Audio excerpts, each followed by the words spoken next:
আয়োজনের শুরুতেই জন্মদিনের শুভেচ্ছা জানাবো দেশের সঙ্গীতাঙ্গনের জীবন্ত এক কিংবদন্তিকে। উপমহাদেশের এক ঐতিহ্যবাহী সমৃদ্ধ সঙ্গীত পরিবারে ১৯৫০ সালের আজকের দিনে জন্ম নেওয়া এই কিংবদন্তির নাম শেখ সাদী খান। ৫ দশকেরও বেশি সময় ধরে বাংলার সঙ্গীতের ভুবনে গুণী এই মানুষ উপহার দিয়েছেন অসংখ্য কালজয়ী গান। সুর সম্রাট ওস্তাদ আলাউদ্দিন খাঁর ভাতিজা পরিচয়কে ছাপিয়ে আজ তিনি নিজেই অনেক শিল্পীর অনুপ্রেরণা। জন্মদিনে ডিবিসি নিউজের সাথে কথা বলেছেন শেখ সাদী খান, জানিয়েছেন গান নিয়ে নিজের ভালোবাসা আর আবেগের কথা। ওগো বিদেশিনী তোমার চেরি ফুল দাও আমার শিউলি নাও দুজনে প্রেমে হইরি। আধুনিক বাংলা গান তথা চলচ্চিত্রের গান যে কজন সুরকার ও সঙ্গীত পরিচালকের হাত ধরে সমৃদ্ধ হয়েছে তাদের মধ্যে অন্যতম শেখ সাদী খান। শতাধিক সিনেমায় সঙ্গীত পরিচালক হিসেবে কাজ করার পাশাপাশি তিনি সুর করেছেন ৮,০০০-এর বেশি গান। আমার দুটি চোখ পাথর তো নয়, তবু কেন খয়ে খয়ে যায়।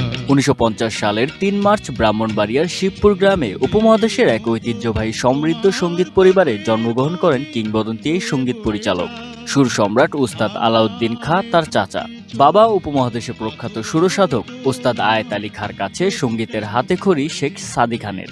পরে তার মেজ ভাই উপমহাদেশের বিখ্যাত সরোদবাদক ওস্তাদ বাহাদুর খাঁর কাছে ভারতের উচ্চ সঙ্গীত ও বেহালায় নেন তালিম। আমি চিরকাল প্রেমের কাঙ্গা। জন্মদিনে ডিবিসি নিউজের সাথে একান্ত আলাপচারিতায় এই কিংবদন্তি সঙ্গীত পরিচালক জানিয়েছেন গান নিয়ে নিজের ভালোবাসা ও ভালো লাগার কথা। আমরা উচ্চাঙ্গ মার্গ সঙ্গীতের আমরা চর্চা করে এসেছি জেনারেশন টু জেনারেশন। তো আমিও মার্গ সঙ্গীত নিয়ে আমি চর্চা করেছিলাম, সাধনা করেছিলাম। সঙ্গীতই যখন করব, বাণিজ্যিক সঙ্গীতটাকে আমি আমার নিজের জীবনের সঙ্গে আমি ওতপ্রোতভাবে আমি জড়িয়ে নিলাম। রাজনৈতিক পট পরিবর্তনের সাথে শিল্পীদেরও বাধা হয় নানা ছকে, দেওয়া হয় বিভিন্ন ট্যাগ। তবে শেখ সাদী খানের মতে শিল্পীর পরিচয় শুধুমাত্র শিল্পী। শিল্পীদের কোনো দল নাই, শিল্পীদের কোনো দল থাকতে নাই এবং দল করতে নাই। শিল্পীদেরকে সমস্ত দলরে ব্যবহার করে তাদের নিজের কাজের জন্য ব্যবহার করা হয়।